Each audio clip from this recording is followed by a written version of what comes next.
Social media पे हम इन्हें जानते हैं।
अली, आज हम ऐसी शख्सियत से आपको मिलवाएंगे कि जो हुकूमत की तवाना आवाज़ बनते हैं।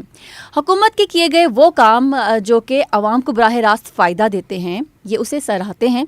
लेकिन वो काम जो कि आवाम को तकलीफ़ देते हैं या आवाम की सेहत के लिए, आवाम के भले के लिए नहीं होते, उसको आड़े हाथों भी लेते हैं। सोशल मीडिया पे हम इन्हें जानते हैं असद आर चौधरी के नाम से। इनका असल नाम है असद रशीद चौधरी। ये कौन है और बिज़नेस कितना बड़ा है, इन्होंने अपनी ज़िंदगी की शुरुआत कहाँ से की, इन्होंने हमें बताया कि बहुत ही स्ट्रगलिंग फेस से ज़िंदगी के गुज़रे हैं। और आज हमने इनसे ये जानने की कोशिश करनी है कि वो बच्चा जो कि एक छोटे से घर में पैदा होता है, वो बच्चा जिसके इर्द गिर्द लेविश लाइफ नहीं होती, ना वो गाड़ी में बैठा है, वो चिंची में भी सफ़र करता है, वो सूखी रोटी भी खा लेता है, लेकिन वो बिलियनियर कैसे बन सकता है, ये ज़रा आज आपके पॉडकास्ट में आपने ये तमाम जर्नी आपने देखनी है।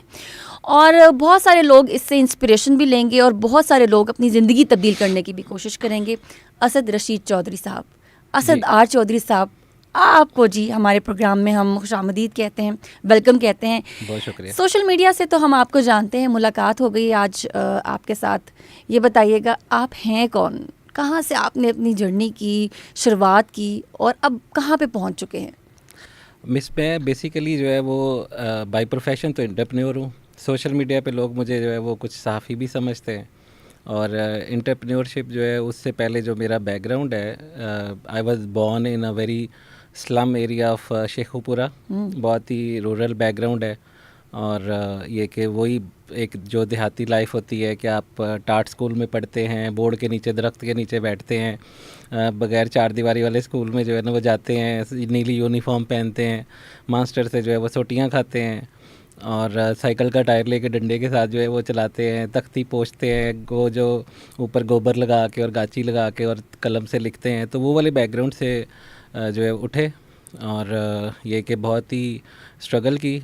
मतलब मुझे सिर्फ ये था कि उस एज में भी मुझे पता था कि मैंने क्या बनना है, मुल्क के लिए कुछ करना है, दुनिया में नाम पैदा करना है, ग्लोबल लेवल पे अपनी जो है ना और वो पहचान कौन बना। सी एज थी? मतलब जब आप होश संभालते हैं कि आप 8-10 साल की उम्र में सोचना, आपको थोड़ा सा शऊर आना शुरू होता है। मतलब मैं 14-15 साल की उम्र में मुझे याद है कि मैं 6-7 अखबार पढ़ता था रोज़ नाइयों की दुकान पे जाके ना। वो तो भी अपने नहीं थे अखबार। ऑब्वियसली वो तो हमारे घरों में तो अखबार एक लग्जरी समझी जाती थी ना, टेलीफोन लगा होना बड़ी बात होती थी। किसी साथ वाले मोहल्ले के किसी के 6 घर 7 घर छोड़ के फ़ोन लगे होते थे उस ज़माने में। और अखबार भी जाके जो है ना वो लोगों की दुकानों पे, हमारे जो हजाम होते हैं उनकी दुकान पे जाके, तो अखबार किसी की जगह एक एक अखबार पढ़ लिया, दूसरे के बाद दूसरा। तो मुझे एक होता है ना नॉलेज सीकर, जिसके जहन में सवाल होते हैं वो सीखता है, हर चीज़ से सीखता है। लोगों के साथ, बड़ी उम्र के लोगों के साथ बैठना, उनसे जो है ना मुबाहिसे करना, उस मतलब मेरे अमूमन दोस्त भी मुझसे 10-15 साल की एज में बड़े होते थे, तो मैं उनके पास बैठता था ना, तो मैं उनकी चीज़ों को समझता था, फिर उसके बाद क्वेश्चंस पूछता था। तो उस चीज़ से मुझे लगता है कि बहुत ज़्यादा मैंने लर्न किया, फिर पढ़ा। अच्छा असद साहब, आज तो बच्चे कहते हैं कि हम ए लेवल करें या ओ लेवल करें या मैट्रिक करें, एफएससी करें या इंटर करें, फिर हम कामयाब होंगे। क्या आप भी ऐसा सोचते थे, ये सब कुछ करूँगा तो फिर कामयाब होऊंगा? We should never confuse education with intelligence. Intelligence जो है ना वो और चीज़ है। आप नॉलेज सीकिंग करते हैं, आप लोगों को, मुआशरे को पढ़ते हैं, आप स्ट्रीट स्मार्ट हैं, वो एक अलग तरह की आपकी है। डिग्री जो है ना वो आपके तालीमी अखराजात की रसीद होती है। तो बाद औक़ात आपको बड़े पढ़े लिखे जाहिल भी नज़र आएंगे पूरे मुआशरे में, और बड़े बड़े जो है ना वो कम पढ़े बड़े विजडम वाले नज़र आएंगे। हमारे बहुत से आपको बुजुर्गान दीन भी इसी तरह के मिले, और गाँव देहात में चले जाएँ, चौपालों पर बैठे, बड़ी विजडम होती थी उनके पास। तो ये कि आपको अगर शऊर है अल्लाह ने दिया, तो तालीम जो फॉर्मल डिग्री होती है, मुझे होता है कि उस चीज़ का एक असर होता है, बट ये कि आपको जो सीखने का अमल है ना वो उसकी एक बड़ी ख्वाहिश होनी चाहिए। तो मैंने वहाँ से अपनी ज़िंदगी शुरू की थी। और फिर ये कि मतलब एक ऐसा वक्त है कि मैं 16-17 साल की उम्र में लाहौर रेलवे स्टेशन पे बर्तन धोता था चाय के ढाबे पे, इतनी गुर्बत थी हम वैसे। अच्छा, मैं यहाँ थोड़ा सा एक पोज दूंगी, क्योंकि अभी जो हमारा देखने वाला है ना वो ये नहीं जानता कि असद के पास कितनी दौलत है। वो ये जान चुका है कि असद जो है वो लकड़ी के साथ टायर जलाता था और तख्ती से और कलम से लिखता था, टाटो बाटो वाले स्कूल से। हम पहले चलते हैं कि आपकी वर्थ, जो नेट वर्थ होती है, वो आपने कितनी बना ली, और फिर आपके स्ट्रगल पे आते, जब ताकि देखने वाला जो है ना वो उसको पता चल जाए कि मैं वहाँ से वहाँ जा सकता हूँ, उसको हमने उम्मीद देनी है। देखिए, मैं जैसे एज ए सेड कि मैं 16-17 साल की उम्र में लाहौर रेलवे स्टेशन पे बर्तन धोने वाला जो लड़का है, टीनेजर है, वो 24-25 साल की उम्र में अरबपति बन गया था। अब लेकिन बाहर जाके बना था, पाकिस्तान में नहीं था। मैं दुबई चला गया, मिडल ईस्ट में रहा, और फिर उसके बाद ये कि अगेन डाउनफॉल आया at the age of 30, age of 35 I again became billionaire, क्योंकि आपको अल्लाह ने विजन दिया, उसी तरह की किस्मत दी है, उसी तरह की आपकी सोच है। और ये कि मैं मेहनत समझता हूँ मेरी इम्पॉर्टेंट पार्ट है उसके अंदर, बट मुझे होता है कि मेरे ना मैं बहुत खुशगुमान हूँ, हर चीज़ से खुशगुमानी रखता हूँ। मुझे अपनी किस्मत का, अपनी इर्द गिर्द की हर चीज़ से पॉजिटिव जो है ना वो मतलब रहना, तो तवक्कल है। अच्छा, थोड़ा सा रूहानी पहलू है कि मैं ना मतलब जानवरों का, इंसानों का बहुत ख्याल करने की कोशिश करता हूँ। मतलब चिड़ियों का, परिंदों का, कीड़े मकोड़ों का, इंसानों का, ज़रूरतमंदों का। तो आप गिव बैक करते हैं सोसाइटी को, तो वो बहुत एक इम्पॉर्टेंट चीज़ है। जो होता है ना, आप अपनी तरफ ही सिर्फ आपका फोकस होता है, तो वो उस चीज़ से भी आपका जो है ना वो शायद कोई अल्लाह की तरफ से निज़ाम है कि वो लिमिटेशंस आपकी जो है ना वो लगती है। पॉजिटिव एनर्जी और positive vibes catches positive energy and positive vibes. बिल्कुल ऐसे ही है। तो ये चीज़ें, फिर उसके बाद ये कि मैं जैसे पढ़ता हूँ बहुत, मतलब मुझे मेरे फेवरेट जो है ना वो अल्हम्दुलिल्लाह और अस्तगफिरुल्लाह, ये मेरा फेवरेट लाइंस है ना। ये चीज़ मुझे लगता है रूहानियत भी आपके इस अमल के अंदर, सक्सेस में बरकत ज़रूर होनी चाहिए। पैसा एक एक वो चीज़ है जिसको हम मेयार समझते हैं कामयाबी का, बट वो कामयाबी का वो सिर्फ मेयार नहीं है कि आपके पास पैसा नंबर्स कितने हैं, उसके अंदर बरकत कितनी है, आपकी इज़्ज़त कितनी है माशरे के अंदर, आपकी जो है वो आप कंट्रीब्यूट क्या कर रहे हैं सोसाइटी के अंदर, तो वो चीज़ एक, और इंटेलेक्चुअली कितना आपने जो है ना वो ग्रो किया है। तो मुझे ये एक कलेक्टिव पैकेज फॉर्म में जो है ना वो नज़र आता है कि सक्सेस जो है ना वो इस तरह की होनी चाहिए, और कोशिश करता हूँ, अल्लाह का शुक्र है कि मैं उस तरह से पैकेज फॉर्म में अपनी सक्सेस को जो है ना वो अचीव करके रखूँ। ठीक है, अब आपकी जर्नी शुरू करते हैं। आपके पास कितने पैसे थे जब आपने सोचा कि मैं हिजरत करूँगा और भी पैसा कमाऊँगा? फिर आप हिजरत करके कहाँ गए और कितना पैसा लेके गए? अच्छा, मैं जब गया तो विज़िट वीज़ा पे गया था दुबई, तो इतने कम पैसे थे, उधार कहीं से लिए रिश्तेदारों से कि जी आपको कुछ महीनों में लौटा देंगे, और ये कि लाइक 50,000 उस ज़माने में लगे होंगे, रिटर्न टिकट होती है। ज़माने में? It was way back in 1999 and 2000, और ये कि टिकट जो है ना वो ली, और वीज़ा भी लिया, जो चार्जेस होते हैं, और मेरी जेब में सिर्फ पाकिस्तानी 2700 रुपये थे, जो 185 समथिंग दिरम्स बने उस ज़माने में। तो 185 मतलब you can't survive for longer period, वो 2-4 दिन तो गुजार सकते हैं, हफ्ता 10 दिन 15 दिन गुजार सकते हैं, बट ये कि मैं बस इतने पैसे लेके चला गया, और वो लंडे के कपड़े जो है ना वो ख़रीद के ऑल्टर करवा के, और वो जो शोल्डर बैग होता है ना, हम कहते थे मोढे पे बैग रख के ना, तो गाँव से जैसे एक होता है ना शहर में जाते हैं आप, उस तरह की लाइफ हो गया। और ट्रेन पे बैठ के लाहौर से कराची गया, कराची से सबसे सस्ती एयरलाइन पे बैठ के दुबई गया, दुबई में पहली रात में सड़क पे फिरता रहा। अच्छा, मेरी मतलब फिज़िकल ना कुछ मुझे इश्यूज़ भी थे, जैसे मेरी आई साइट बड़ी वीक थी, तो मैं चश्मा लगाता था मोटा सा, बट मैं वो लेंस लगाना शुरू हो गया, बाद में मैंने लेज़र ऑपरेट करवाया, ठीक हो गया। बट आपके पास सब कुछ ही नहीं था, ना पैसा था, ना पहचान थी, ना जानने वाले थे, ना स्किल थी, ना कोई एजुकेशन बड़ी डिग्री थी, एक नॉर्मली, तो अल्लाह का तवक्कल था। मैंने कहा मैं बस जाऊँगा तो कुछ बन जाऊँगा। और मतलब मैंने बताया, बचपन में ही मैं अपने मोहल्ले में रहता था, तो मैं इंडिया के सबसे जो उस वक्त अमीर आदमी थे ना, रिलायंस ग्रुप का जो मालिक था, जिसका बाद में इंतकाल हो गया, तो वो धीरू भाई अंबानी, वो मेरा एक रोल मॉडल होता था, यार इतना अमीर होना है आपको, इतना आपने उनके बारे में पढ़ा? ऑब्वियसली हाँ, यकीनन, क्योंकि नेट तो उस वक्त इतना आम नहीं होता था, अखबारात में ही पढ़ते थे, और फिर ये कि आप किताबें पढ़ते थे। मैं नॉवेल्स बहुत पढ़ता था, डाइजेस्ट बहुत पढ़ता था, किताबें बहुत पढ़ता था, जो चीज़ मिलनी मैंने पढ़नी, अखबार पेशानी से लेके ना इदारी आखिरी वर्ड तक मैंने पढ़ लेना, सारे कॉलम्स पढ़ लेने, खबरें सारी पढ़। अच्छा, अखबार के अंदर आपको क्या इकोनॉमी भी मिलती है, इंटरनेशनल रिलेशंस भी मिलता है आपको, उसके अंदर जो है स्पोर्ट्स मिलता है, हर चीज़ आपको उसके अंदर मिलती है। तो मुझे वो चीज़ें जो है उससे लगा कि बहुत सीखने को जो है ना वो मिलता है, तो वो मुझे मेरे रोल मॉडल उस जो है ना वो दौर में थे। और इस तरह से और कुछ बड़े बड़े लोग जो इंटरनेशनल ग्लोबल पर्सनालिटीज़ थी, मैं उनको देखता था, बिल गेट्स को देखना कि इस तरह का जो है ना, तो वो भी जर्नी शायद उसका थोड़ा शुरू हुआ था। बट ये कि कुछ करना था लाइफ में, मुझे होता था कि मैं जब दुनिया से जाऊँ तो मेरा नाम इज्जत से लोग लें, मुझे जो है ना वो ये सोचे कि अच्छा इंसान था। मुझे ये नहीं था कि बहुत अमीर था, बहुत बड़ा आदमी था, एक अच्छा इंसान था जो दुनिया से गया और पॉजिटिव कंट्रीब्यूट करके गया सोसाइटी में, जिसका नाम बाद में लोग इज्जत से लें। तो वो मुझे अर्ली चाइल्डहुड में इस चीज़ की रियलाइजेशन होगी कि अभी से अपनी लाइफ को वैसे मैंने प्लान करना है। ठीक है असद, आप दुबई चले गए, 27-28 हज़ार आपके पास था। 27-28 27-28 रुपये, हाँ। और मैं कंफ्यूज हो रही थी, 27-28 हज़ार, 185 दिरहम थे मेरे पास, 27-28 रुपये उस ज़माने। फिर क्या किया आपने? मैं जाके सड़कों पे फिरता रहा। पहली रात तो मैंने सड़कों पे मस्जिद के बाहर बैठ के गुजारी, फिर ऐसे ऐसे कमरों में रहा, शेयरिंग में, जिसमें लाइट नहीं होती थी, एसी नहीं होता था, खुड्डे से हवा आती है, आप कमरों में जो है ना 25-25 लोगों के साथ रह रहे हैं, सारा दिन सड़कों पे फिरते हैं, सीवी जगह जगह ड्रॉप करते हैं, जाके नौकरी ढूंढते हैं, छोटी छोटी जॉब्स की, कहीं वेटर लग गया, कहीं सिक्योरिटी गार्ड हो, कहीं पे जो है वो कोई जॉब करता रहा। फिर I entered into real estate business eventually after like some time. एक ऐसा भी बीच में टाइम आया जब मैंने जुमे को रोटी खाई दोपहर को, मंगल की शाम को मुझे मिली, और मैंने लेकिन किसी को कभी कहा नहीं कि मुझे भूख लगी है। मतलब मेरे अंदर इतनी ज़्यादा जो है ना वो एक कह लें कि इंसान के अंदर होता है ना कि एक म्यार उसका कि नहीं यार किसी को कहना नहीं है भूख लगी है, तो चाय वाय पी के गुजारा कर लेता था। ऑफिस में मुझे चाय मिलती थी फ्री, तो मैं ऑफिस किसी में काम करता था, तो वहाँ पे एज ऑफिस बॉय तो चाय फ्री, शुगर ज़्यादा डाल के अपनी कैलोरीज पूरी कर लेनी, और मैंने इस तरह से जो है वो 13 टाइम खाना नहीं खाया, वो टाइम भी गुजरा है। बट फिर उसके बाद वो टाइम आया कि मतलब सुबह शाम आप एक मुल्क में जो है ना डिनर करते हैं, एक मुल्क में नाश्ता करते हैं, आप वर्ल्ड नंबर 1 टेनिस प्लेयर के साथ बैठे हैं, आप बड़े बड़े बिजनेसमैनों के साथ, नहीं बोरिस बेकर के साथ, तो शाहरुख खान के साथ खाने खा रहे हैं आप, इस उस लेवल पे आप चले गए। तो ये कि बहुत मतलब एक है जिस पे आप फ़ख्र महसूस करते हैं ना कि यू डिड समथिंग और अल्लाह ने आपको इस काबिल बनाया। सही। दुबई आप गए, उसके बाद आपने वहाँ से रियल एस्टेट में कदम रखा, फिर आपने क्या किया? अभी आप कनाडा में एक हफ़्ता गुजारते हैं, फिर पाकिस्तान में एक हफ़्ता गुजारते हैं, मतलब नहीं, आप कनाडा इस तरह जाते हैं जैसे इंसान लाहौर और इस्लामाबाद के चक्कर काटता है। मैंने 2018 में जो है वो कनाडा शिफ्टिंग की थी पार्शली। इमरान खान जब आया, आरटीएस बिठाया गया और उसके बाद ये कि इमरान खान को लाने का जो है ना वो एक्सपेरिमेंट किया गया। तो मेरी मतलब उस वक्त फोरसाइट थी कि पाकिस्तान की बहुत बुरी सिचुएशन होगी, ये बहुत ख़राबी पैदा करेगा। मेरी आपने पोलिटिकल, ये प्रिडिक्ट कर लिया था?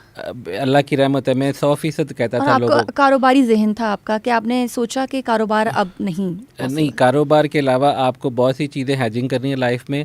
सारे अंडे एक बास्केट में नहीं रखने, और ये कि मुल्क के लिए अपने आप को डिवोट करना है तो कुछ चीज़ें आप अपनी फैमिली को बाहर शिफ्ट कर दें कनाडा में। उसके अलावा ये कि आप जो है ना कुछ बिजनेस दूसरे कंट्रीज़ में शुरू कर दें, क्योंकि मुझे पता था कि डिवैल्यूएशन होगी, उसके साथ साथ ये कि इकनॉमिक मेल्टडाउन होगा, पॉलिटिकल क्योस होगा सोसाइटी के अंदर, क्योंकि जिस तरह का ये फाशिस्ट शख्स है, जिस तरह की इसकी मेंटालिटी है और इनकॉम्पिटेंट है। मतलब I know him from last 20 years. मैं 2005 से इसको जानता हूँ। जब लंदन में ऑल पार्टीज़ कॉन्फ्रेंस हुई थी तो मैं उधर मौजूद था। जब मिसाक जमहूरियत साइन हुआ तो मैं इत्तफाकन उस वक्त भी वहाँ पे था। तो मैंने ऑल पार्टीज़ कॉन्फ्रेंस में जब मियाँ साहब जद्दा से लंदन गए तो मैंने उस वक्त इसको देखा था। तो उस टाइम से मुझे इसके बारे में मतलब कुछ था कि ये बहुत मशकूक और पुरअसरार शख्सियत है। तो मैंने फिर इसके बारे में बहुत रिसर्च की और मेरी बड़ी इसके बारे में थ्योरीज हैं और बहुत मेरे इसके बारे में राइटअप्स हैं जो मैं लिखता हूँ कि ये शख्स किसी एजेंडे के ऊपर जो है वो इंटरनेशनली प्लान किया गया था। और इस पे जो मेरे पढ़ने वाले उनको सबको पता है कि मैं क्या मेरी उसके तो उसका मुझे जब आने का था तो मैंने फिर उस वक्त ये एक बोल्ड मूव लिया कि फैमिली इंस्टेंटली कनाडा शिफ्ट की, वहाँ पे कुछ बिज़नेस स्टार्ट किए। रहा मैं पाकिस्तान में ही, तो बिज़नेस मेरा इंडस्ट्री मेरी फूड इंडस्ट्री है तो वो ठीक है, ये पाकिस्तान में आपने इसके बारे में भी हाँ, बताना है हाँ। कि जो आपकी फूड इंडस्ट्री है उसका आइडिया कैसे आपको आया और फिर वो यूनिक आइडिया आप लेकर कैसे आए? ठीक, तो मैं बिज़नेस अपना यहीं पे रहने दिया, घर यहीं पे रहने दिया, अपनी जो चीज़ें थी वो यहीं पे रहने दी। बट ये कि मैंने पार्शल जो है ना वो हिजरत कर ली और कनाडा में बिज़नेस स्टैब्लिश किया, फैमिली वहाँ शिफ्ट की। और उसके बाद फिर ये कि I became shuttlecock between 2 countries, Atlantic, every month cross करना, 1 महीने बाद आना, 1 महीने बाद जाना, और ये कि साल में 6 मरतबा 7 मरतबा आना है, 6 मरतबा जाना है। तो अब इसी तरह से मेरी लाइफ चलती है। अब कनाडा और मेरे लिए लाहौर ऐसे होता है जैसे मैं लाहौर इस्लामाबाद ट्रैवल करता हूँ, तो इसी तरह से वो जो है ना वो रेगुलर मेरी ट्रैवलिंग दोनों मुल्कों में चल रही है, बिज़नेस भी दोनों ममालिक में चल रहे हैं। और लेकिन मुझे सबसे ज़्यादा इस चीज़ का होता है जब मैं कनाडा में रहूँ तो उस वक्त मैं पाकिस्तान का बिज़नेस मॉनिटर कर रहा होता हूँ, तो मेरा मुकम्मल उस वक्त मतलब कनाडा में रह के भी पाकिस्तान में रह रहा होता हूँ। मैं सुबह 4 बजे उठता हूँ, जब पाकिस्तान में दोपहर होती है 12 बजते हैं, 12-1 बजे होते हैं, तो मैं उठ जाता हूँ सुबह 4 बजे।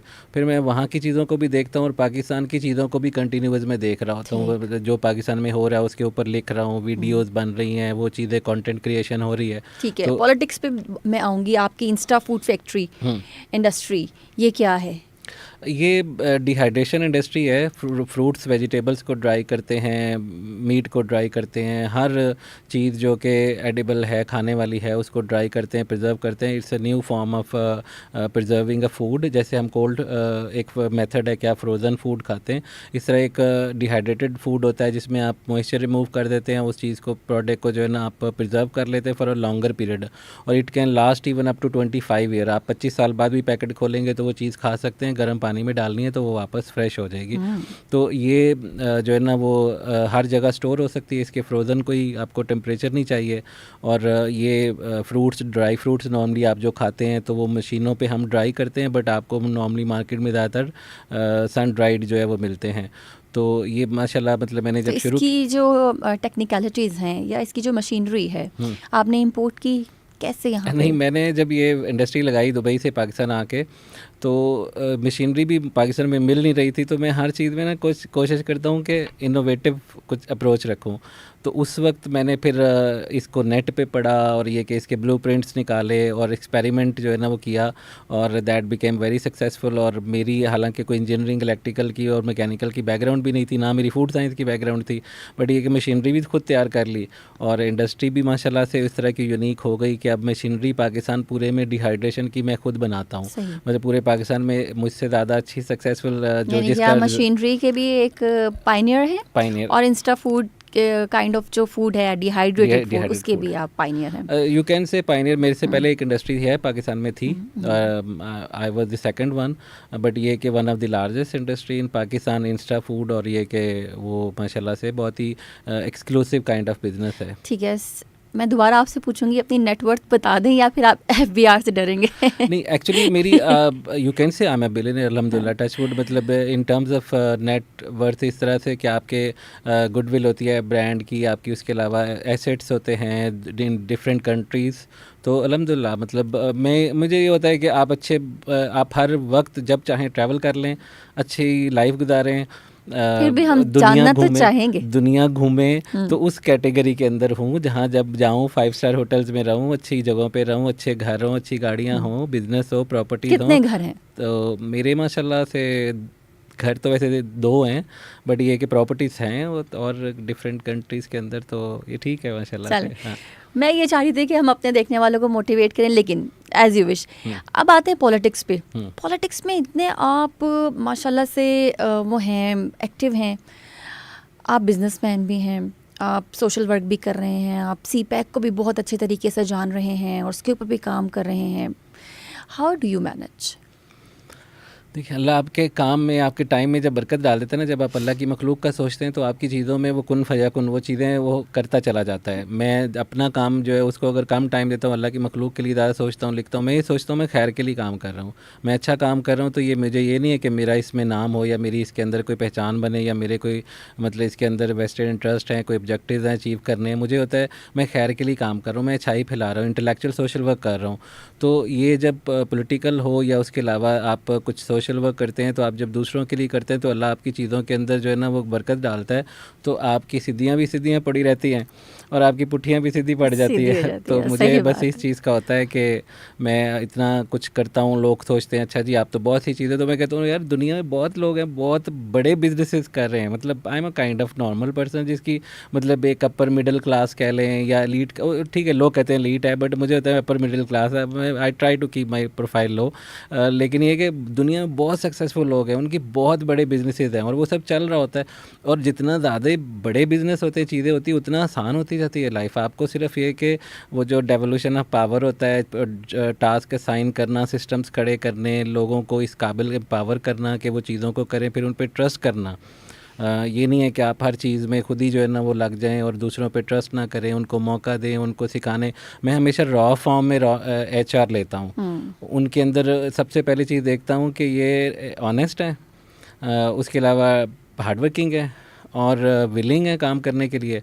फिर मैं कहता हूँ स्किल मैं खुद डेवलप कर लूँगा, मुझे एजुकेशन का भी इशू नहीं है, मुझे सिर्फ ये चीज़ें चाहिए, ये दो, तो फिर मैं आप वो नहीं हैं एम्प्लॉयर जो कि कहते हैं हाँ जी आप बताइए कि आपका एक्सपीरियंस कितना है और डिग्री कौन सी है, मुझे इन चीज़ों से फ़र्क नहीं पड़ता। दुनिया की 10-15 बड़ी कंपनी जो है ना वो आपको काम करवाती हैं, वो आपकी डिग्री नहीं देखती इस वक्त, जो बड़ी बड़ी कंपनीज है। और मैंने बहुत सालों अप्रोच है वैसे, कभी मैं इंटरव्यू दूँ कहीं तो वो सबसे पहले ये पूछते हैं कहाँ आपने काम किया है।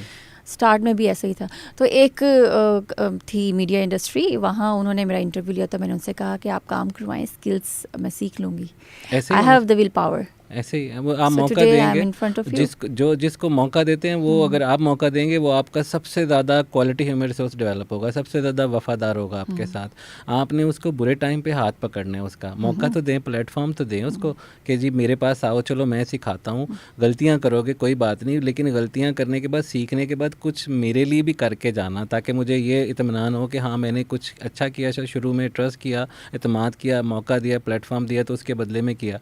तो बहुत से लोग नहीं भी करते, बट आप उस चीज़ को, प्रैक्टिस को जारी रखें, आप लोगों को इस तरह से मौका दें, क्योंकि यहाँ कोई ट्रेनिंग इंस्टीट्यूट्स तो है नहीं हमारे मुल्क में कि जाके पहले ट्रेनिंग ली है, लोगों को पहले काम सिखाए, वो सीखे हैं तो फिर उसके बाद आते हैं ना। उनकी एजुकेशन, जिस तरह मेरी एक ऑर्डिनरी बैकग्राउंड थी, मुझे पता था ना बहुत से लोगों के ऐसे होते हैं बैकग्राउंड, तो आप उनकी डिग्री मत देखें, आप उनकी नीयत देखें। और मैं नीड देखता हूँ, तेरे घर में कितने जी हैं, कितने फैमिली मेम्बर ने तेरे, कितने भैन भरा ने, तेरी तो जिम्मेदारियाँ कितनियाँ ने।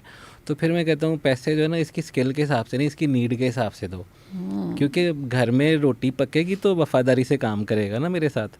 अगर ये हर वक्त सोच ही इसकी ये होगी कि नहीं पीछे जो है ना मसाइल हैं, रोटी नहीं पक रही, तनख्वाह से अकेला बेचारा है, इतनी जिम्मेदारियां हैं, तो मैं कहता हूँ अच्छा चलो ये चीज़ अल्लाह की रहमत से मुझ पे छोड़ दो, बाकी जो है ना मेरे साथ काम करो, वो बाकी चीज़ें मैं खुद देख लूँगा। तो दिस इज़ सही। असद साहब, दुनिया आपने फिर ली है, बहुत सारे ममालिक में आपके घर भी हैं और पाकिस्तान में भी आप हैं। पाकिस्तान को आप किस एंगल से देख रहे हैं और पाकिस्तान का सबसे मसला बड़ा आप क्या देख रहे हैं?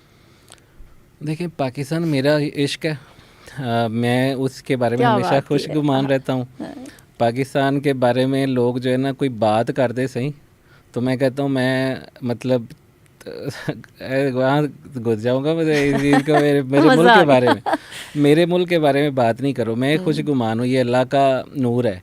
मुझे इसके बारे में, इसके मुस्तकबिल के बारे में, हाँ हाईज एंड लोज इस मुल्क के आए हैं, बट अभी जो मैं देख रहा हूँ ना, अभी मेरा रहता है यार ये हम अल्लाह की रहमत से हमारी हाँ में दुनिया की हाँ होगी, हमारी ना में दुनिया की ना होगी, हम उस तरफ जा रहे हैं। अल्लाह ने इस मुल्क का मुकद्दर लिखा है। 55 So ममालिक। you are satisfied with PMLN work और देखें, mister Shahbaz speed?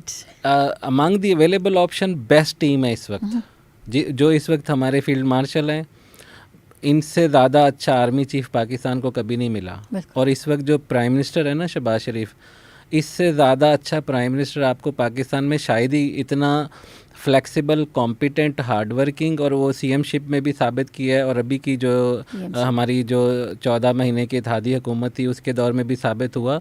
But problem ये है कि तबाही इतनी मचा के गए ना 4 सालों के अंदर, जो है वो 10-15 साल मुल्क को पीछे डाल के चले गए। सीपैक बंद कर दिया, आलमी सतह पे ताल्लुकात ख़राब कर दिए, करप्शन के ऐसे स्कैंडल के, अभी PIA का देखें 200 अरब रुपए का सिर्फ एक शख्स के एक बयान से नुकसान हो गया। तो अद्वियात हों, उसके अलावा गंदम हो, चीनी हो, ये तो बड़ी ऐसी चीज़ें थी जो लोगों ने सुनी, बट जो उन्होंने सिस्टम तबाही की है, जो उन्होंने पंजाब के अंदर तबाही की बुज़दार के दौर में, जो उन्होंने फेडरल में तबाही की, जो KPK के अंदर कर रहे हैं, तो शहबाज साहब जैसा प्राइम मिनिस्टर ही इस मुल्क को संभाल गया है, और हाफिज़ आसिम मुनीर जैसे बंदे ने ही मिल के साथ में इस मुल्क को संभाल लिया।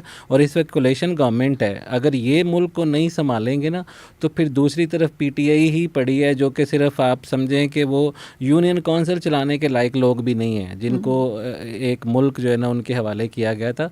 तो अब इंशाल्लाह मुझे आगे जो नज़र आ रहा है पाकिस्तान वापस फ्लोरिश करता हुआ, बट ये कि हम डिट्रैक किए हुए थे कि हमने पाकिस्तान को ज़िंदगी में एक बहुत बड़ा चांस मिला था सीपैक का, उसको हमने डिस्टर्ब किया। और मैं उसका बहुत बड़ा एडवोकेट था, उसकी एडवोकेसी करता था। उस वक्त बड़ा मेरा जज्बा ही बहुत और तरह का होता था जब सीपैक चल रहा था। उस वक्त मैं पाकिस्तान में ही मेरे सारा कुछ स्टेक था। वो जब पाकिस्तान सीपैक को डिस्टर्ब किया गया और इमरान खान आया, तब मैंने ये कनाडा और दूसरी जगहों पे स्टेक होल्डिंग अपनी बढ़ाई। कितना नुकसान हुआ, क्या क्या व्हाट वाज हैपनिंग देयर? नुकसान देखें ज़ाती तौर पे तो आपको होते ही है ना, कि जब आप हिजरत करते हैं, बहुत सी चीज़ें आप जो है ना वो करते हैं, यहाँ से मूव, और उसके अलावा यहाँ पे बिज़नेस डिस्टर्ब होना, तो वो तो हुआ। बट मुझे उस चीज़ का इतना नहीं होता, मुझे होता है नफ़ा नुकसान ज़ाती जो है ना वो इतना इशू नहीं है। लोगों का नुकसान हुआ, मुआशरे का नुकसान हुआ, पर कैपिटा बहुत नीचे चली गई। जो GDP ग्रोथ हो रही थी जिस हिसाब से पर कैपिटा बढ़ती जानी थी, डॉलर 100 रुपये का था, पेट्रोल 65 रुपये का था, चीनी 52 रुपये की थी, बिजली 8 रुपये की थी, तबाह तो गरीब आदमी हुआ। हमारे जैसे तो असद आर चौधरी जैसे तो जो है ना वो तो सर्वाइव कर जाएंगे, वो तो अल्लाह ने चले वो ब्लेस्ड हैं। I don't say I am self made, I always say I am God made, ठीक है ना, वो सेल्फ मेड नहीं गॉड मेड हूँ। हमारे जैसे लोग जो होते हैं वो तो चले सर्वाइव थोड़े मतलब ब्लेस्ड हैं, बट मुझे दुख ये होता है कि लोगों ने उस गुर्बत की वजह से जो पिछले चंद सालों में भुगती है, उसकी वजह से उन्होंने कितने कंप्रोमाइज़ किए, कितनी खुदकशियाँ की, औरतों ने बच्चों समेत नहरों में छलांगे मार दी, उसके अलावा मर्दों ने औरतों को जो है ना वो घरों में लड़ाइयाँ हुई तो कत्ल कर दिया, गुर्बत की वजह से हुआ, भाइयों ने भाइयों को मार दिया, इस तरह से महंगाई की वजह से अपनी इस्तें बेची, पता नहीं क्या क्या इस मुआशरे में पिछले 6-7 साल में हुआ है। 2017 से लेके जो एक्सपेरिमेंट किया गया था, तो अगर वो 2017 वाली कॉन्टीन्यूटी चलती रहती तो आज हमारे मुआशरे में बुनियादी अशिया खुर्दनोश की कीमतें बहुत कम होती, पाकिस्तान की जो है वो रिज़र्व बहुत ज़्यादा होते, कर्ज़े जो इमरान खान डबल करके गया था 4 सालों में, वो कर्ज़े इतने ना होते, पाकिस्तान की करेंसी स्ट्रॉन्ग होती, पाकिस्तान की करेंसी स्ट्रॉन्ग होती तो हर चीज़ आपको सस्ती लगती, यहाँ पे रोज़गार होता, सीपैक की वजह से इंडस्ट्रियाँ लगी होती, यहाँ पे जो है वो इतना कुछ हो रहा होता, बाहर से इन्वेस्टमेंट आ रही होती। तो वो मुझे उस चीज़ का दुख होता है, वो नुकसान बड़ा था जो इस मुल्क के साथ जो है ना वो किया गया, लोगों का किया गया। ठीक है, आपने बात की है शहबाज शरीफ की और फिर आपने फील्ड मार्शल आसिम मुनीर की बात की है। फील्ड मार्शल आसिम मुनीर, उनकी क़यादत में होने वाले बुनियानुल मरसूस के हवाले से और फिर उस बड़ी कामयाबी के हवाले से, उसके बाद क्योंकि you hold the passport of Pakistan and Canada as well, आपने देखा अपनी जो पाकिस्तान के पासपोर्ट की वैल्यू बढ़ते हुए, लोग ये बता रहे हैं, इज़ इट रियल? आपने भी ये फील किया? देखिए, मुझे तो दुनिया में हर जगह पे पाकिस्तानियों की एक अलग ही अब जज्बा भी और उनके साथ जो रवैया है दूसरी कौमों का वो नज़र आ रहा है। मतलब हमारे साथ जितना मोहब्बत इस वक्त जो है वो मुसलमान ममालिक कर रहे हैं, उसके अलावा हत्ता कि मतलब वेस्टर्न कंट्रीज़ अमेरिका कनाडा में गोरों के रवैये, उसके अलावा ये कि यूरोप के अंदर गोरों के रवैये, फिर इंडियंस का इतना ज़्यादा साइकोलॉजिकली दब जाना, वो बिल्कुल ही डिस्ट्रॉय हो गए हैं इस हार के बाद। वो अपने आप को शाइनिंग इंडिया और वो पता नहीं क्या क्या समझते थे कि हम तो कोई मावराई किस्म की मखलूक हैं और पाकिस्तान तो जो है ना वो कोई there is no match between India and Pakistan. तो अब वो उनका आप बॉडी लैंग्वेज देखेंगे तो लगता है कि ज़िंदगी सारी हार गए, इस तरह की शिकस्त खोरदा उनकी बॉडी लैंग्वेज है। तो जो इज़्ज़त हमें इस 10 मई के बाद बुनियानुल मरसूस की कामयाबी 4 घंटे में हमने इंडिया को जो है ना वो 75 सालों का जो बदले चुका दिए, उसके बाद पाकिस्तान की दुनिया में जो इज़्ज़त बनी है, पाकिस्तान की जो उठान हुई है, अब पाकिस्तान जो है वो अक़वाम मुत्तहिदा हो, चाहे वो उसके अलावा आलमी तंजीमें हों या उसके अलावा दूसरे ममालिक मुसलमान ममालिक हों, हर जगह पे हमारा जो है वो कह लें कि इस वक्त डंका बज रहा है। पाकिस्तान एक जो है ना वो फेवरेट मुल्क बना हुआ है और सबको फ़ख्र है इस चीज़ के ऊपर। और पाकिस्तान का माशाल्लाह से ओवरसीज़ पाकिस्तानियों में जो एक वायरस था, वो वायरस में भी बहुत कमी आई है। क्योंकि एक आम तासुर होता था वो जी फ़ौज कुछ नहीं करती, हाँ, और वो जो हमारे ओवरसीज़ कुछ बहके हुए लोग थे, तो वो एक फ़ौज कुछ नहीं करती और वो इस तरह की चीज़ें कर रहे होते थे। तो फ़ौज ने दिखा दिया कि हम जो कर रहे हैं ना तैयारियां, वो हम बता नहीं रहे थे। हमने 4 घंटों में जो चीज़ करके दिखाई है ना कि दुनिया की दूसरी बड़ी आबादी, सबसे बड़ी आबादी मतलब कह लें इस वक्त तो चाइना से भी अनडिक्लेयर्ड वो मतलब आबादी है, और फ़ौज के हिसाब से भी चौथी बड़ी 5वीं फ़ौज है उनकी। तो वो जिस तरह का बजट है 10 गुना ज़्यादा बजट है, उनको 4 घंटे में सरेंडर करवा दिया। तो फ़ौज ने कहा कि हम बता नहीं रहे थे, लेकिन हम बहुत कुछ इस बजट में इस तरह से हम कर रहे थे, हम बर्दाश्त कर रहे थे आपकी बातें, लेकिन हम हमारे गाफिल नहीं हुए थे। तो ये कि वो वायरस में भी फ़र्क पड़ा है उन मुल्कों में, और अब तो ये कि बहुत बड़ी तादाद जो है ना वापस वो पाकिस्तानियत की तरफ और उसके अलावा एक नॉर्मल जो माइंडसेट है उसकी तरफ राग़िब हो गई है, वापस उस माइंडसेट में आ गई। एक और चीज़ थी ना, नरेटिव बिल्डिंग करके गए कि पाकिस्तान डिफ़ॉल्ट हो जाएगा, अब तो ये हो जाएगा और वो हो जाएगा। वो लोग कहाँ गए और पाकिस्तान वाकई क्या डिफ़ॉल्ट की तरफ जा रहा था? कि ये नरेटिव बिल्डिंग करके गए ना वो। देखिए, वो तो नैरेटिव बिल्डिंग के अलावा वो सारे इंतजामात करके गए थे ना, वो सारे, हाँ, वो सारी चीज़ें बुनियादें वो उसमें जो है वो बारूदी मवाद सारा जो है ना वो उन्होंने भर दिया था हमारी बुनियादों में। तो उनको पता था ना कि हमने जो किया हुआ है उसका रिज़ल्ट क्या आना है। लेकिन ये तो अल्लाह का नूर है, ये मुल्क अल्लाह के राज़ों में से राज है। तो अल्लाह ने इस मुल्क के साथ जो भी बुरा करता है उसके साथ बुरा ही होता है, और अल्लाह ने इस मुल्क को बचाया और दुश्मनों से भी अल्लाह ने हमें फ़ायदा दिलवा दिया। अब ये कि मोदी को जो है ना वो हमारा मतलब उसने फ़ायदा कर दिया कि इस कौम को इकट्ठा कर दिया, उसने इस तरह की जो है रौनक दिखाई, तकब्बर दिखाया। वरना हम तो हर मुमकिन हद तक चाह रहे थे कि हम जो है वो अपनी इकोनॉमी पे फोकस करें, हम जंग की तरफ, एस्केलेशन की तरफ ना जाएं, हम लड़ाई झगड़े की तरफ ना जाएं। हम हर जगह पे जो है उनको अपने मुज़ाकरात की, दोस्ती की, ट्रेड की, इन चीज़ों की ऑफ़र कर रहे थे, लेकिन उन्होंने हमें इस तरफ नहीं रहे थे। हाँ, क्रिकेट का मैच नहीं हमारे क्रिकेट साथ का मैच नहीं मतलब, तो हम उन्होंने हमें मौका दिया कि आप हमें जो है ना वो ऐसा ठोकें कि आप ज़िंदगी में अब कभी इंडियन जो है ना वो, मुझे नहीं लगता कि अब ज़िंदगी में कभी अस्करी और ये जो हमारा जंगी जो है ना वो इस महाज पे हमारा मुकाबला कर सकेगा। क्योंकि हम अल्लाह की रहमत है, हम 10 साल अहेड चल रहे हैं उनसे हर चीज़ के अंदर। और ये जो आगे जंगें होनी है वो सारी आपकी एयर बैटल्स होनी है, या टेक्नोलॉजी होनी है, या ड्रोन्स होने हैं, और उसके अलावा ये कि साइबर अटैक्स और साइबर वॉरफेयर्स होनी है। तो हम तो उनसे अहेड चल रहे हैं। तो अब वो इस चीज़ में फिर 2 फ्रंट 3 फ्रंट वॉर कल को जिस तरह उनको खदशा है कि वो चीज़ें भी हो सकती हैं, लेकिन अल्लाह की रहमत से पाकिस्तान अब अकेला ही पूरा है। सही। और वो एक यूथ का भी एलिमेंट था ना, यूथ हमारी और ओवरसीज़ हमारे, ये भी माजी में पॉलिटिकल पार्टी उन्होंने करने की कोशिश की। एक पूरी एक जनरेशन है जिसे हम जेन ज़ी कहते हैं, उसने तो सोचा भी नहीं था कभी कि जंग क्या होती है, देखा भी नहीं था, लेकिन उसने भी ये एक्सपीरियंस किया और फिर वो उनकी आंखें खुली और वो फिर उन्होंने जाना कि हुब्बुल वतनी क्या है, वतन क्या है, अपना एक ग्रीन पासपोर्ट या अपना एक मुल्क क्या है।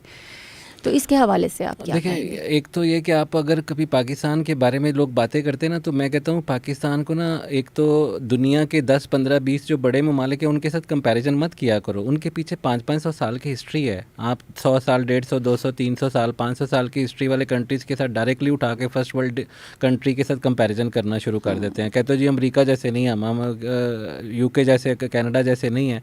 तो उनके पीछे एक तो हिस्ट्री है। हम 75 साल पुरानी कौम है। अल्लाह ने हमें जो है ना, वो बेरी के कंडे जो होते थे ना, हम वो लेके तो वो पेपर जो है ना उनको स्टेपल किया करते थे, वो पिन लगाया करते थे जब पाकिस्तान बना था। आज हम दुनिया में वाहिद न्यूक्लियर पावर है। ईरान 75 सालों में न्यूक्लियर बम नहीं बना सका, हमने चंद सालों में मार के उधर जो है ना वो फेंका था कि अच्छा चलो ठीक है, ये हमने बना लिया है। तो हाँ, तो वो अब अल्लाह की रहमत है कि पाकिस्तान जो है ना, वो उसके बारे में लोगों को जो है ना कदर हो रही है। अब वो जो बलूचिस्तान के अंदर लोगों के बहुत से जज्बात थे, कोई इस तरह से उठते थे, आवाज़ें उठती थी, उनको भी लगा KPK के अंदर कुछ आवाज़ें ऐसी उठी तो उनको भी लगा कि नहीं, पाकिस्तान से ही फ़ख्र है, पाकिस्तान ही हमारी जो है ना वो मंजिल है, हमारी पहचान है और इसी से हमारी बका है। तो पाकिस्तानियत की अब लोगों को कदर जो है ना वो आनी शुरू हुई है। और ख़ास तौर पे ये कि आप फ़लस्तीन में लोगों को उनका हाल देखें, जो होते हैं ना कि वो कंट्री लेस जो होते हैं ना, वो कौमें जिनका कोई मुल्क नहीं है, उनके या फिर उनके मुल्क में जंगें लगी हैं, उनके मुल्क पे कब्ज़े हुए मकबूजा हैं, तो उनका हाल देखें। अल्लाह ने आज पाकिस्तान को सच्चा साबित किया दो कौमी नज़रिए को। हत्ता कि इंडिया के मुसलमान जो हैं उनको भी एहसास हो रहा है काश हम पाकिस्तान चले जाते। मौलाना अब्दुल कलाम आज़ाद गलत साबित हुआ 75 साल बाद, जब इंडिया के अंदर जो है वो उसको सेकुलर स्टेट के बजाय अब वो हिंदू स्टेट बना रहे हैं। अब वो सारे लॉज अपने हिंदू स्पेसिफिक बना रहे हैं। वहाँ पे मस्जिद में अजान बंद कर दी गई है। मुसलमान को घर किराए पे कोई नहीं देता, ना बॉम्बे में ना दिल्ली में। उनको पकड़ के मारा जाता है, घसीटा जाता है, उनकी इस्ते महफूज नहीं है, उनको गोश्त नहीं खा सकते, उनको फ़लानी चीज़ का मसला है जी, ये चीज़ नहीं कर सकते। तो वो तीसरे चौथे दर्जे के सिटीज़न जो है ना वो बन गए हिंदुस्तान के अंदर। आज हम बहसीयत कौम पाकिस्तानी जो है वो अपने मुल्क में फ़ख्र के साथ रह रहे हैं कि हाँ ठीक है, हमारा मुल्क है, हम जो चाहते हैं कर सकते हैं, हम जो है वो अपनी प्रैक्टिसेस कर सकते हैं रिलीजियस। उसके अलावा हमारी कम अज़ कम ये कि एक महफूज है, हमारी इज़्ज़त है, किसी के नीचे दबे नहीं हुए। तो हर जगह पे जो है ना वो इस चीज़ का जो है वो साबित हुआ है कि ये जो मुल्क है हमारा अल्हम्दुलिल्लाह, वो हमारे लिए एक नेमत है अल्लाह ने जो हमें जो है वो कायदे आज़म के ज़रिए से दी। बिल्कुल ऐसे हम अफ़गानिस्तान की सिचुएशन देख सकते हैं। अफ़गान मुहाजिरीन को बहुत सारे ममालिक से खैरबाद कहा जाता है कि अब आप चले जाएं, ज़बरदस्ती से निकाला जाता है। एक दिन के नोटिस पे ईरान में 11 लाख बंदा निकाल के उठा के मारा है उन्होंने। तो अल्लाह की रहमत है कि हम जहाँ चाहें पाकिस्तान में जाके रह सकते हैं। हमें किसी मुल्क में जाके रहना है तो अपनी मर्ज़ी से रहना है, मुहाजिरीन बन के खुदा न खासा नहीं रहना। हमारे वारिस खड़े हुए हैं बॉर्डर पे, जो किसी को जो है ना वो तो चाहें तो वो तो अंदर घुस के भी, वो तो बैन अवी कवानीन का पासदारी करते हैं, वरना वो तो अंदर घुस के भी इंडिया की चीज़ें भी जो है ना वो भी अपने वापस ले सकते हैं। तो अल्लाह का शुक्र है, हमें फ़ख्र होना चाहिए इस मुल्क के ऊपर। और नौजवान नस्ल को इसकी रियलाइजेशन इस 10 मई वाले दिन हुई है और ये अल्लाह ने बहुत बड़ी हमें एक नेमत दी है। अच्छा, आपकी सियासी वाबस्तगियाँ, मुलाकातें, इसके बारे में कुछ बताएं। देखिए, मेरी आइडियोलॉजिकल जो है ना वो मतलब है, मैं तो इस गवर्नमेंट PMLN की तरफ मेरा झुकाव है बहुत ज़्यादा ऑब्वियसली। लेकिन मैं हमेशा कोशिश करता हूँ कि जो चीज़ अच्छी है उसकी तारीफ़ करूँ, जो चीज़ उनकी सही नहीं है उसमें या ख़राब है या कम मुनासिब है उसको तनकीद करके उसकी इस्लाह करूँ। तनकीद बराए इस्लाह हो तो उनकी तरफ मेरा झुकाव है, क्योंकि among the available option they are the best one. वो जो एक ज़िम्मेदार सियासी जमात होनी चाहिए, उस तरह के ज़िम्मेदार सियासी लोग हैं, उनका जो तासुर जिस तरह से ख़राब करने की कोशिश की गई वो बिल्कुल एक ऊपर की लेयर जो है ना वो बहुत क्लीन लोग हैं। बाय एंड लार्ज मेजॉरिटी की बात कर रहा हूँ। छोटी बहुत मतलब बड़ी जो है ना वो कोई छोटी मोटी जो है उसके अंदर कोई खामियां हो सकती हैं, रवैयों की हो सकती हैं, मतलब उनकी इस्लाह ठीक है, वो वक्त के साथ साथ होती है। तो ये कि गवर्नमेंट में मैं पाकिस्तान अभी जब आया हूँ, लास्ट वीक आया था, तो अब 4-5 दिन से इस्लामाबाद में हूँ। तो फेडरल मिनिस्टर्स अता तारड़ वगैरह से, उसके अलावा राना मशहूद साहब से, उनकी वजारत में जाकर उनका काम बहुत इम्प्रेसिव नज़र आया। अता तारड़ साहब का देखा, उनसे 2 मीटिंग्स हुई PTV में, यहाँ पे भी ये आपके डिजिटल मीडिया सेटअप पे भी, तो बहुत अच्छा काम कर रहे हैं, बुनियाद रख दी है। अब इसको this need to be translated into effective work. ये चीज़ें आगे हैं जो मज़ीद इसमें बहुत ज़्यादा, क्योंकि आपने एक कंटिन्यूस जंग है जो आपने लड़नी है। इसी तरह से और फेडरल मिनिस्टर्स वगैरह से काफ़ी मुलाकातें हुई हैं, मुसद्दिक मलिक साहब से हुई है, मुस्तफ़ा कमाल से हुई, और ये कि कुछ स्टेट मिनिस्टर्स के साथ हुई, चीफ मिनिस्टर गिलगित बल्तिस्तान हाफिज़ हफीज़ुर रहमान वो भी हम वक्त मेरे साथ थे, उनके साथ भी जो है वो मतलब वो सारी मीटिंग्स में वो साथ थे या मैं साथ में था। और बल्कि मैं तो ईरान एम्बेसी गया, उनको जाके मुबारकबाद दी जंग जीतने पे उनके सफ़ीर को, और पाकिस्तान की तरफ से उनको कुछ सिफारिशात भी दी कि हमारे मुल्क की आवाम चाहती है कि आप तिजारत बढ़ाएं, हमारे मुल्क में मजहबी रवादारी के लिए अपना रोल अदा करें और अपने आवाम को यहाँ पे भेजें, हर सेक्ट को अपने मुल्क में पाकिस्तान से आने की इजाज़त दें, पीपल टू पीपल कॉन्टेक्ट बढ़ाएं, और ये कि जो बार्टर ट्रेड है उसकी तरफ जो है ना वो ज़्यादा फोकस करें दोनों ममालिक के दरमियान, और जो ब्लॉक है तुर्की अज़रबैजान का पाकिस्तान का उसके अंदर आने की कोशिश करें ताकि एक मजबूत इत्तेहाद ब्लॉक इस खित्ते का वो बन जाए। तो ये कि काफ़ी मसरूफ़ रहा ये जो हफ़्ता मेरा यहाँ पे। तो अब इंशाल्लाह ये कि बारिशें कैसी लगी?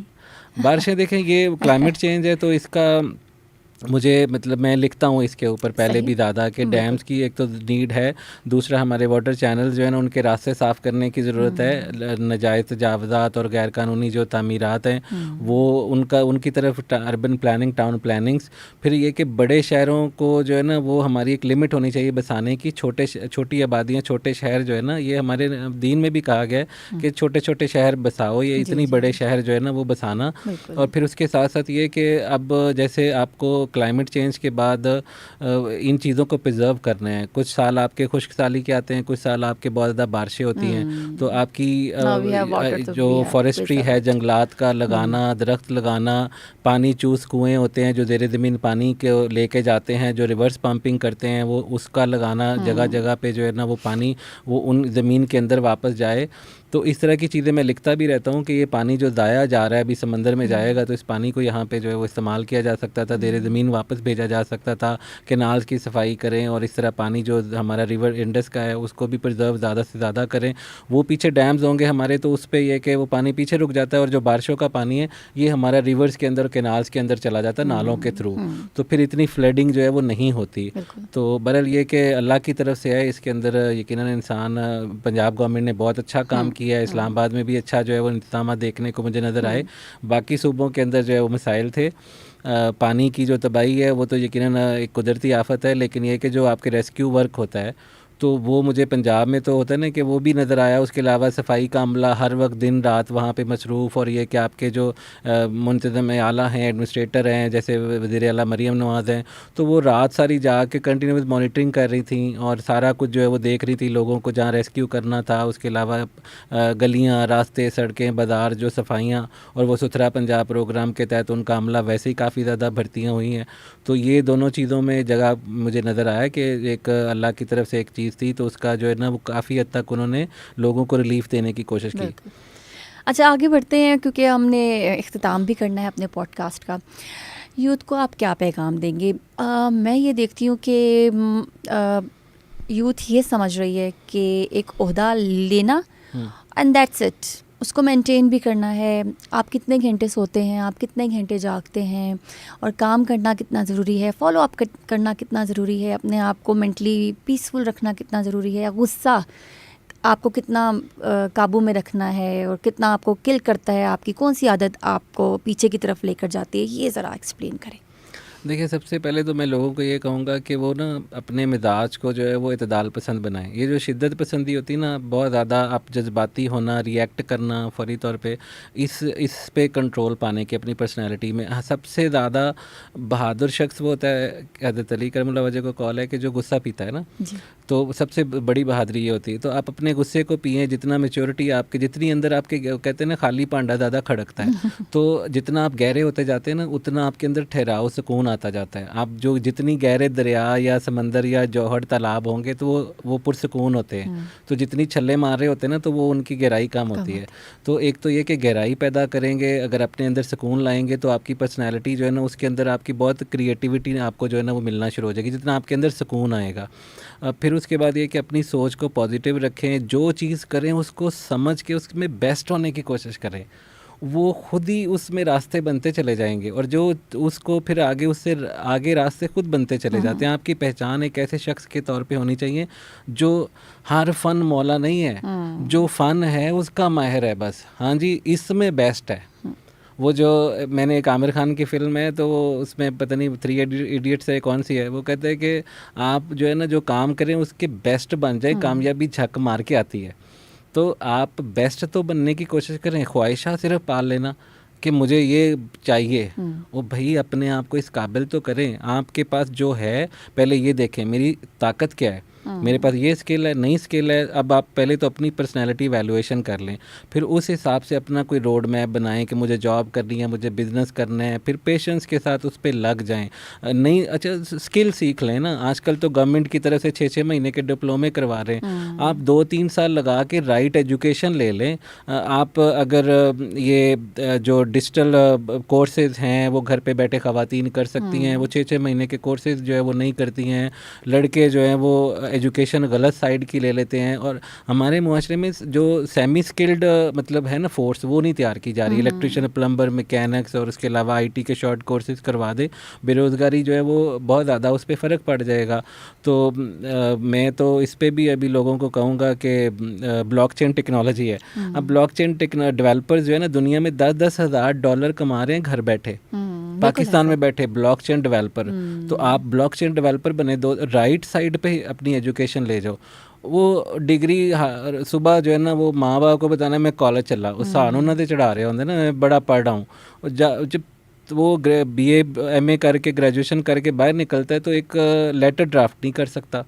तो लैंग्वेजेस सीखना, उन पे महारत हो। अच्छा, उसके अलावा ये कि अगर वो नहीं आती, कुछ नहीं आता, तो आप ये जो चीज़ें जैसे मैंने बताई कि कोई स्किल सीखें, और फिर पेशेंस लाएं, अपनी पर्सनालिटी को पुरसकून करें, अपने अंदर ठहराव गहराई लाएं, और जो काम करें बेस्ट तरीके से करें। कामयाबी आहिस्ता आहिस्ता आपके पास, और अल्लाह से अपना इतना हो कि ठीक है आप बहुत रिलीजियस नहीं हैं, आप प्रैक्टिसिंग नहीं हैं, बट ये कि कुछ तो लिंक रखें ना उसके साथ, खैर का कुछ उसके साथ बरकरार रखें, कम से कम खुशगुमानी रखें, और लोगों के लिए, मखलूक के लिए क्या कर रहे हैं। तो जब आप ये चीज़ करेंगे ना, हाँ मैंने इतना कुछ ये जो कमाया, ये जो किया, इसका इतना % दूसरों के लिए डिवोट कर दिया, डेडिकेट कर दिया, उसके बदले में अल्लाह आपसे, क्योंकि आप अल्लाह से तिजारत कर रहे होते हैं, तो अल्लाह आपको फिर उस चीज़ का कई गुना ज़्यादा करके दे रहा होता है। तो this is what I would like to say to our youth के ये चीज़ें जो है ना मेरे बहुत ही हैं ऐसी हैं, उनमें से जो पिक कर सकते हैं, जिस पे अमल कर सकते हैं वो कर लें शायद।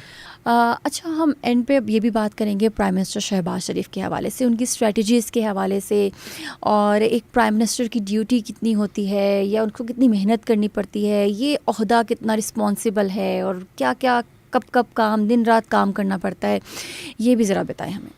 देखिए, प्राइम मिनिस्टर जो है ना वो तो मतलब होता तो इंसान ही है बेचारा, उसने जितने घंटे काम करना है वो एक इंसान नॉर्मल जो आवर्स में काम कर सकता है।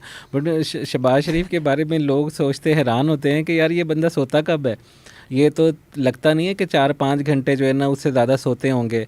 और फिर ये कि जिस तरह से वो है ना कमिटेड, डेडिकेटेड, तो वो उस टाइप का बंदा, मैंने जैसे पहले कहा कि ये बहुत एक मतलब खुशकिस्मती है कि इस तरह का बंदा प्राइम मिनिस्टर है, और इस तरह का आर्मी चीफ है जो कि मतलब होता है ना कि एक प्योर, एक प्रैक्टिसिंग मुस्लिम के तौर पे, और एक जज्बा ईमानी से सरशार, और ट्रू पैट्रियट, ट्रू पाकिस्तानी। अब इन दोनों का जो कॉम्बिनेशन आप देखते हैं ना, तो शहबाज शरीफ ना काम खुद छोड़ता है करना, ना दूसरों को जो है ना वो सुस्ताने देता है या को रेस्ट करने देता है, ना दूसरों के जो दफातर में अफसर हैं वो बाद में आते हैं, शहबाज शरीफ साहब पहले पहुंच जाते हैं मीटिंग्स में। ये मियां नवाज शरीफ की आदत थी, वो भी सुबह 8 बजे आ जाते थे। देखिए, हम मुल्क को रन कर रहे हैं ना, आपका वक्त जो है ना वो अमानत है। जब आपने मुल्क के लिए अपना आप जो है वो कर दिया ना वक्फ, तो आपकी हर चीज़ जो आप सो रहे हैं ना, हज़रत उमर रज़ी अल्लाह अन्हु के दरियाए दजला के किनारे कुत्ता भी मरेगा, उमर तुझे हिसाब देना पड़ेगा। तो इस चीज़ के बाद जब ये वाला आप सोच ले आते हैं ना, तो आपको नींद भी नहीं आती। फिर आपको होता है कि मेरी वजह से लोगों का कितना ज़्यादा भला हो सकता है, मैंने मुल्क के फ़ैसले करने हैं। तो वो तो एक एक मिनट का अपना जो है वो सोच के हिसाब कर रहे होते हैं कि मुल्क के कितना काम, आवाम के कितना काम आ सकते हैं। तो शहबाज शरीफ और ये जो टीम है इनकी, कुछ वज़रा की ख़ास और उसके अलावा आर्मी चीफ़ और इनके कुछ अहबाब, मैं बहुत पुरुमीद हूँ मुल्क के मुस्तकबिल के बारे में। इंशाल्लाह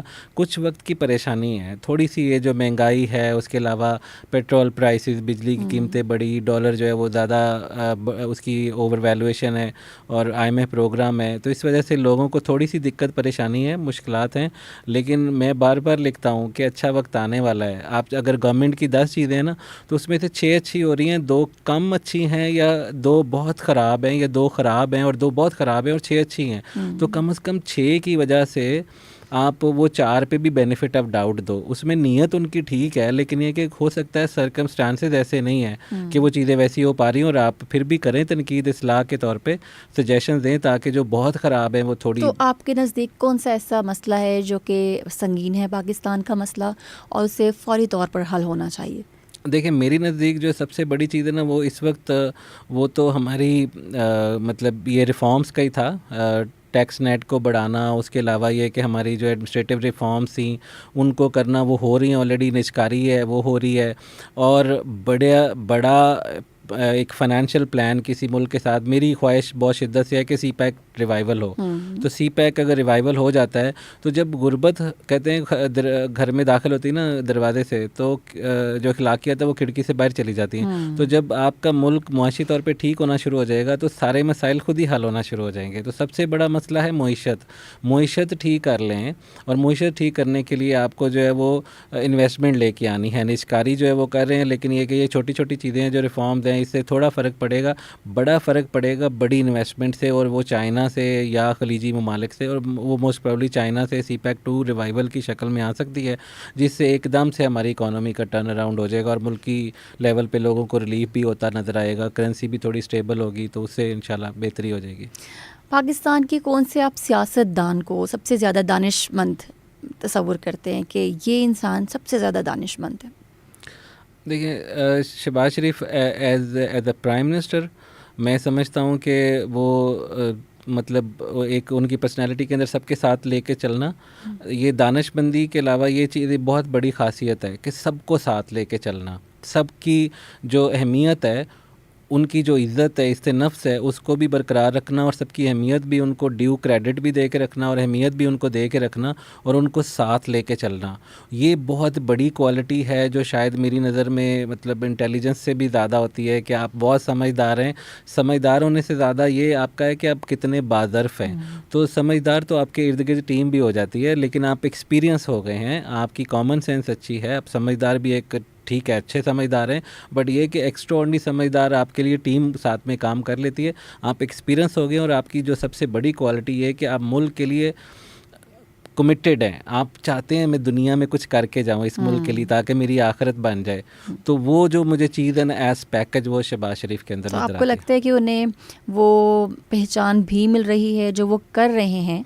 अब CM के तौर पर उन्हें अरसा दराज पंजाब को सर्व किया, अब पाकिस्तान को वो सर्व कर रहे हैं, उनको पे बैक भी मिल रहा है, उनको वो फीडबैक भी मिल रहा है? या नहीं, वो जो ड्यू क्रेडिट होता है ना, कुछ लोग होते हैं वो अनसंग हीरोज ही होते हैं लाइफ में। हाँ, वो अनसंग हीरो हैं, मोस्ट कह लें कि अंडररेटेड जो है ना, वो जिनको लोग इतना कुछ करने के बावजूद मिस करते हैं। पंजाब के लोग कहते हैं कि वो जैसे बूट पहन के बारिश के पानी में आ जाते थे। नहीं, वो देखें, वो लोग मिस करते हैं। मरियम नवाज वहाँ अच्छा काम कर रही है, लेकिन ये कि यहाँ पे प्राइम मिनिस्टर जो है ना, वो काम बहुत अच्छा कर रहे हैं, लेकिन जो जिस तरह से अप्रिसिएशन उनकी होनी चाहिए वो लोग नहीं कर रहे ना।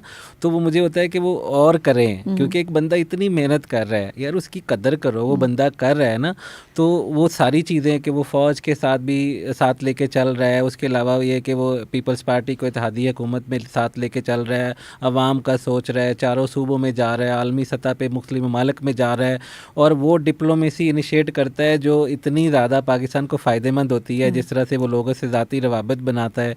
तो मुझे वो मतलब वो शख्स एक ऐसा है कि वो एक मतलब होता है ना कि हीरा है जिसकी कदर जो है ना वो और ज़्यादा होनी चाहिए, लेकिन ये कि अभी मुझे लगता है थोड़ी कम होती, लोग जो है ना वो कम क्रेडिट देते हैं, जितनी मेहनत वो करते हैं उनका वो ज़्यादा क्रेडिट डिज़र्व करते क्या हैं। वजह आपको लगती है कि एक पॉलिटिकल पार्टी पाकिस्तान में आई और उन्होंने सिर्फ सोशल मीडिया पर अपनी तहरीकें चलाई और आवाम से जो है वो तारीफ़ें बटोरी हैं, लेकिन प्रैक्टिकली वो काम नहीं कर पाए, लेकिन जो प्रैक्टिकली काम कर रहे हैं उनको वो ड्यू क्रेडिट नहीं मिल रहा, इसकी सबसे बड़ा आपको क्या लगता है ये जो वैक्यूम है कहाँ है?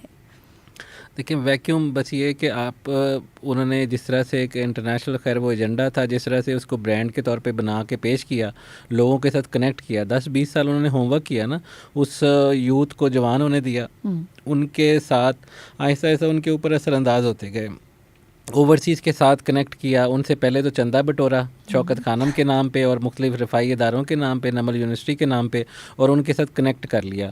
इसी तरह से जो है ना उन्होंने यूथ के साथ कनेक्ट कर लिया, जो 20-25 साल की एज वाला ग्रुप है उनके ऊपर वो होमवर्क करते रहे, 30 साल की एज ग्रुप वालों के ऊपर होमवर्क करते रहे, और वो ऑब्वियसली एक सेलिब्रिटी था, उसको जो है ना वो एक अपना पास था एज क्रिकेटर, वो एक जो है ना वो हीरोइक उसके वो पर्सनैलिटी को उन्होंने ब्रांड को जो है ना वो डेवलप किया, और वो कनेक्ट करके तो वो लोगों को इल्यूजन में लेके चले गए। लोग जो है ना वो एक ख्यालाती जो तसव्वुराती दुनिया उसके अंदर चले गए, और उसके अंदर वो उनका हीरो था, और वो कहते थे कि यही हमारा निजात हिंदा, यही हमारा मसीह है। तो वो एक क्रिकेटर से जो है ना वो हीरो बना, हीरो से वो जो है वो निजात हिंदा बन गया लोगों का।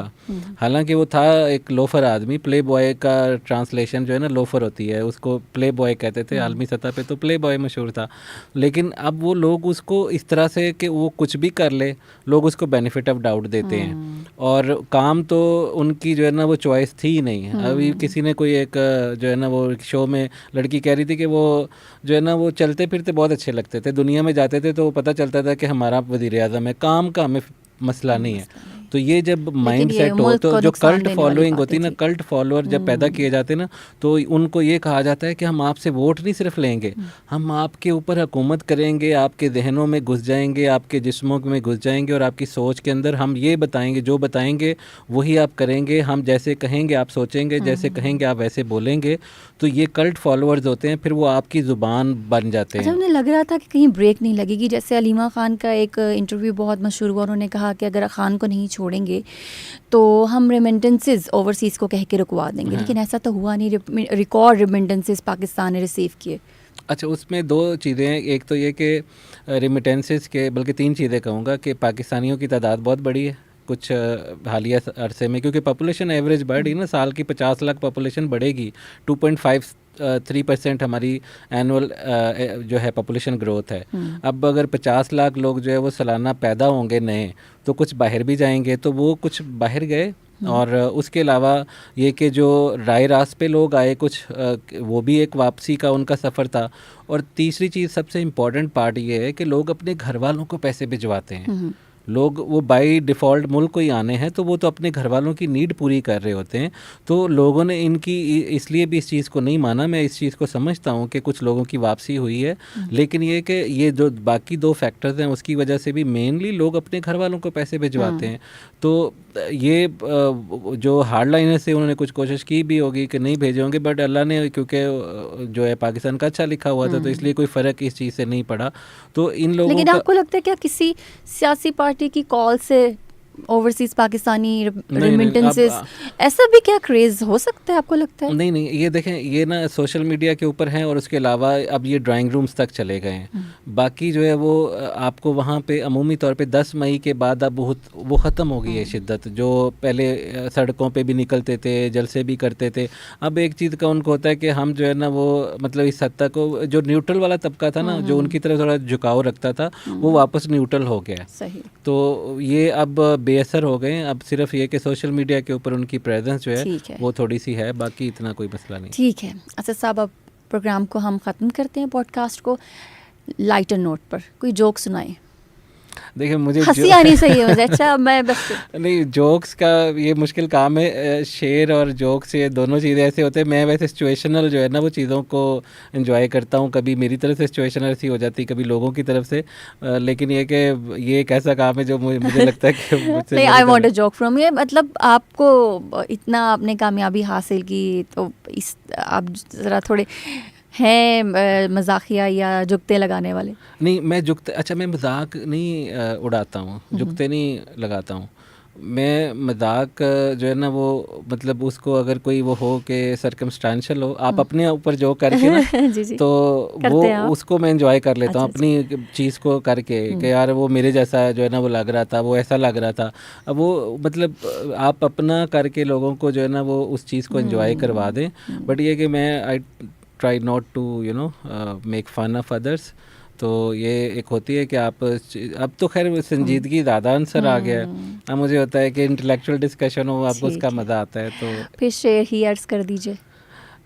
वही जहाँ है तेरा जिसको तू करे पैदा, वही जहाँ है तेरा जिसको तू करे पैदा, ये संगो खिश्ती नहीं जो तेरी निगाह पे है। वाह वाह, बहुत शुक्रिया। असद आर चौधरी आज हमारे पॉडकास्ट में मौजूद थे। बहुत सारी हमने बातें की, उनकी कामयाबी का सफ़र जाना, कैसे वो एक छोटे से मकान से बड़े से घर में शिफ्ट हुए, बहुत सारी फैक्ट्रीज़ लगाईं और दूसरे ममालिक का उन्होंने सफ़र किया और ख़ूब पैसा कमाया, और फिर सियासत में वो क्या कर रहे हैं। फिर हमने ये जानने की भी कोशिश की कि यूथ अपना फ्यूचर, अपना मुस्तकबिल कैसे बदल सकती है। तो बहुत अच्छा लगा आपसे बात करके, बहुत शुक्रिया। नाज़रीन, आप भी अपना ख्याल रखिए, दुआओं में याद रखिए। अल्लाह हाफ़िज़।